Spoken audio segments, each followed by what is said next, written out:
Hello and good morning. This is my second part of the internship assignment for Professor Larson. Um, Today I will be showing you step-by-step kind of instruction on how to become an environmental police officer. To start, a very vast and vague step, but it is very, very important. But make sure you really actually want to be an environmental police officer. This job takes a lot of pride. They don't make great money. It mainly is run off of the sole pride and passion that people have for the outdoors. So most importantly, you have to have love for the outdoors.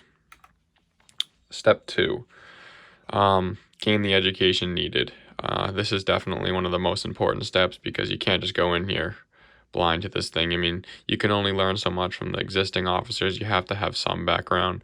So the minimum requirement is to be of age and at least have a high school diploma. So all you have to do in order to start with this job is just finish out high school. So that's an awesome option for a lot of kids who don't want to go to college. They don't actually have to get a 4-year education outside of high school.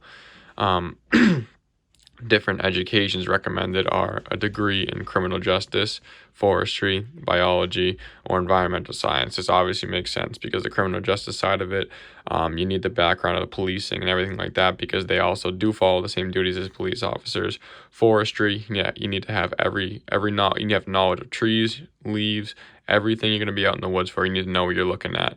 And obviously environmental science, you need to know what to do to protect and obviously see what things are harmless and everything out in the woods. So education is very, very important, especially for an environmental police officer. Step 3, take a civil service exam. This is more of like a statewide requirement everywhere. You have to pass in order to work in law enforcement. The couple people I've actually talked to have just told me to take any and every civil service exam I can. It does nothing but help. So this is definitely kind of a stepping stone in the process that needs to be completed early on. So after completing those other 3 steps, you are now officially able to apply for the environmental police officer position. This is kind of out of your hands. If you don't get selected, unfortunately, you can't really move on in the process. But if you are selected, you're able to move on to these next couple steps. So once you're selected is kind of once you start to go all throughout their type of program.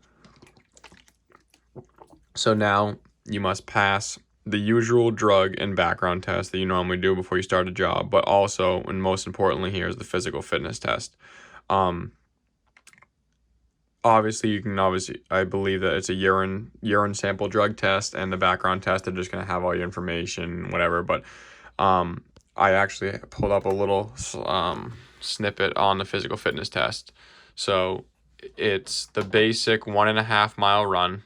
So you have to complete that, and under there, each kind of program has a different time that you have to get the 1.5 mile run under. So everyone's a little bit different, but there will be a certain time you have to get it under. Each program will also have its own police obstacle course that you need to pass. Every single one is different. So, I mean, whatever one you look at, it probably will be similar, but they are all a little bit different in ways. And lastly is the strength assessment, sorry.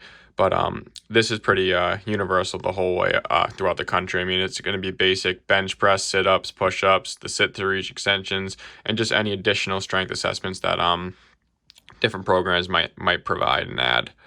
But yeah, so that's step 5 of this whole process. And lastly, once you have completed all the prior steps, this is essentially when you'll be hired. If you make it through the program, you make it through all the background checks and physical fitness tests and everything like that, is when you'll officially be hired. And the last step is essentially starting to be trained to actually go out in the field and start to learn based off of experience. And like I said, you'll definitely be riding along with officers, and you're 100% going to have to be a sponge of information. It's going to be a whole lot of stuff to learn, especially on the police side of it. You have to make sure everything is right, figure out what you can and can't do, and it's just going to be a very long learning process at this point. But I mean, hopefully the company you work for has great offices ahead of you that can help you learn and do everything you might possibly need ASAP. So yeah, that's step-by-step instructions on how to become an environmental police officer.